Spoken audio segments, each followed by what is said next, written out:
Salam alaikum mes amis, toujours dans la partie de Spring Security. Dans cette vidéo, on va voir comment personnaliser la page d'authentification, aussi comment personnaliser les messages d'erreur de Access Deny 403. Donc, la première chose, c'est de personnaliser la page d'authentification. On va la télécharger dans le site de Bootstrap. Voilà la page qu'on va utiliser. Inspecter le code source. En créant notre page login HTML.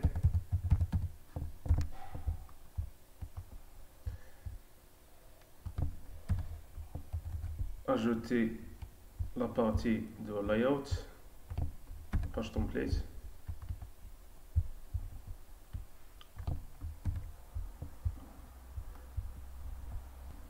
On n'aura pas besoin de namespace sécurité. Ajouter la section fragments content.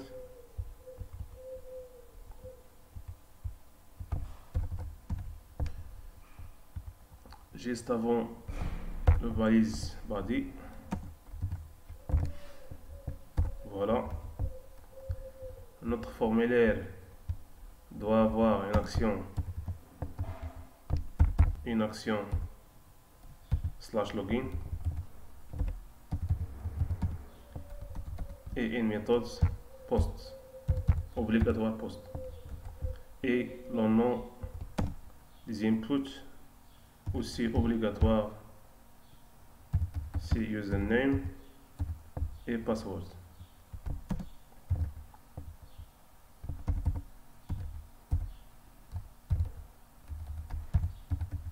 Aussi, on doit avoir un bouton Sign in Submit. Pour le CSS, on doit le placer dans ressources statiques CSS.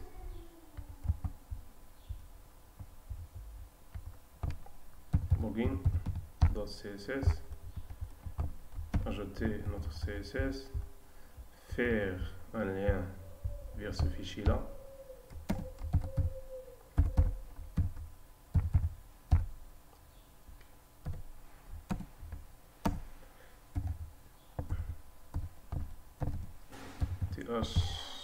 href,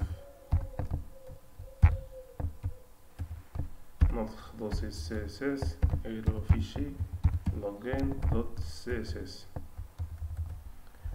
Aussi, on doit ajouter une route vers notre page HTML. Public string login, retourne notre page login. On va la mapper avec get mapping /login.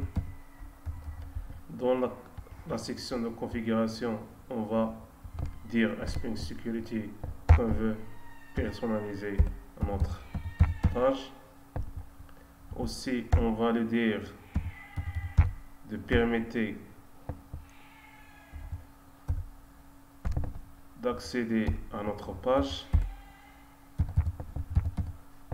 Aussi, à côté du fichier CSS, on va donner la main aux utilisateurs d'accéder au CSS. Aussi, results. Tout ça permet all, c'est-à-dire elles sont publiques. Ok, on va tester en redémarrant notre application.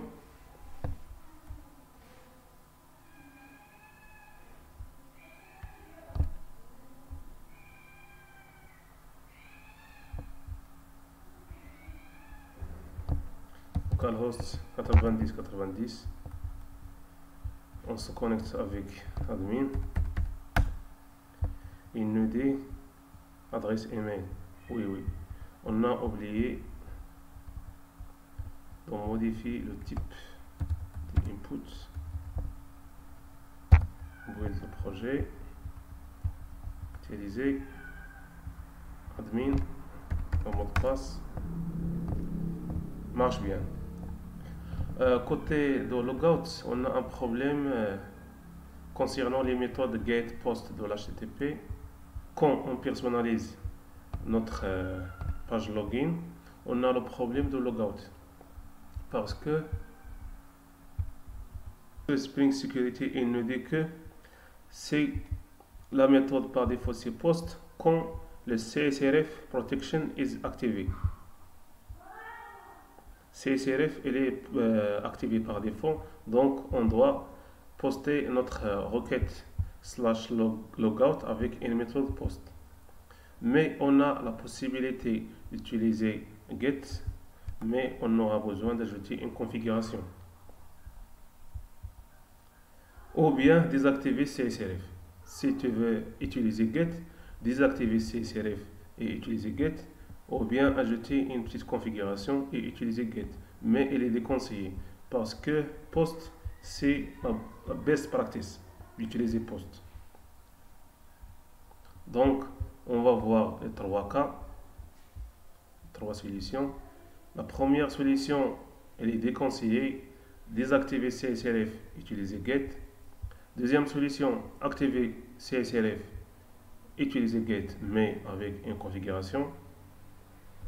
Troisième solution, c'est la solution recommandée, c'est d'utiliser CSRF, activer CSRF et utiliser post, c'est par défaut. Donc, on va désactiver CSRF dans la configuration de Spring Security, http://csrf.disable.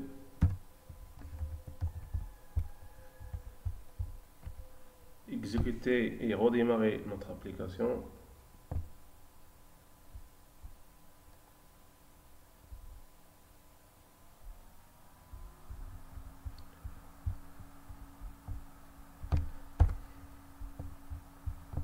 Se connecte en tant que user. Sign in. Logout. Marche bien. La première solution. Mais on a travaillé avec get. Deuxième solution, c'est d'utiliser get en activant CSRF. C'est une bonne chose, mais on aura besoin d'ajouter une configuration. Cette configuration, elle est là. Voilà. Activer CSRF, mais on aura besoin d'une configuration.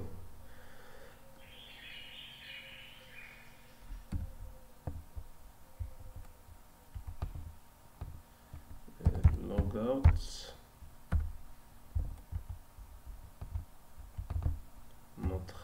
L'URL c'est logout et en utilisant get. Redémarrer l'application.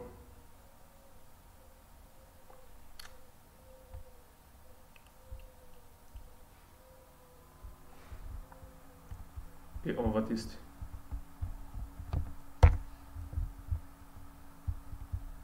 Connecte avec admin. Sign in. Logout. Très bien. Mais la solution la plus recommandée, c'est activer CSRF et utiliser post. CSRF elle est activée, mais on doit envoyer notre requête avec post. À ce niveau-là. À ce niveau-là, on a toujours, avec le lien href, on a toujours envoyé la requête avec get. Mais on doit ajouter un formulaire qui va envoyer la requête /logout avec post. Je l'ai déjà préparé. Logout.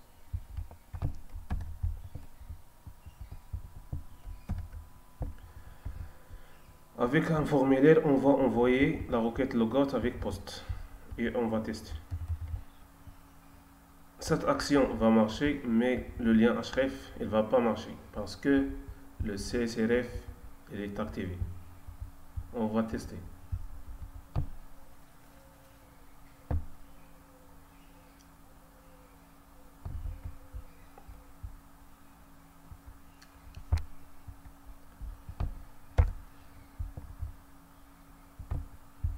admin.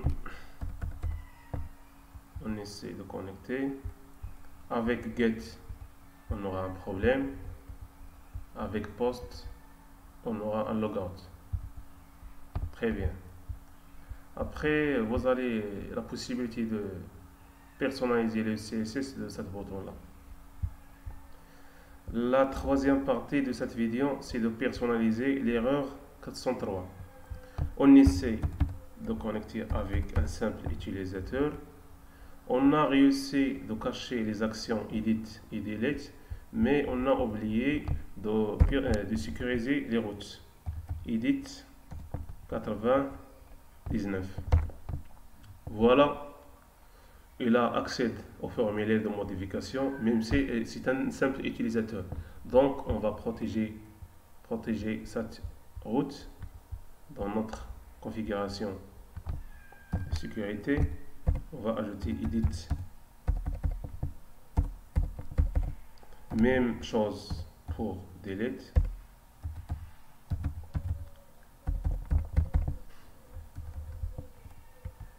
Et à ce niveau-là, il aura une exception 403 qu'on va la personnaliser.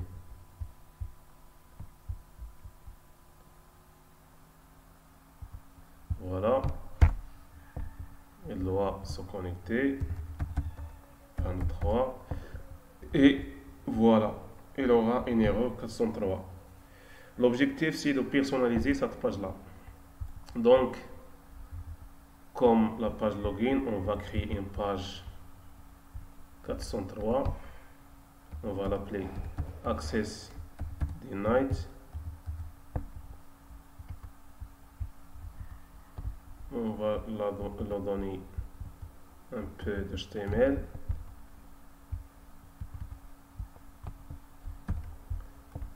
Vider la partie section en affichant juste une balise titre H3. Access Denied.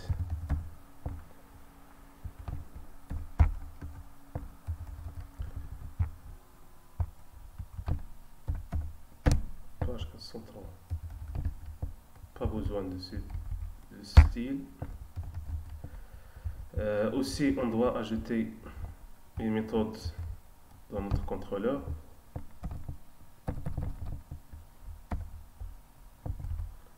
La route c'est 403. Notre méthode access denied. Et la page HTML qu'on va charger c'est access denied. Aussi, dans la configuration de sécurité, on doit dire au Spring Sécurité quand vous avez une exception de type Access Deny, tu vas rediriger l'utilisateur vers la route /403. Donc, on va redémarrer notre application.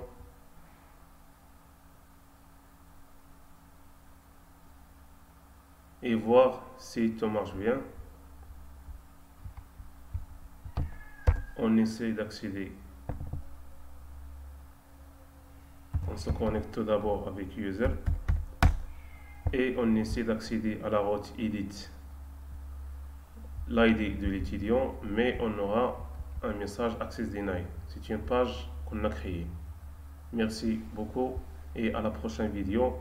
On va voir comment chercher les utilisateurs dans la base de données et pas dans la mémoire. À la prochaine fois.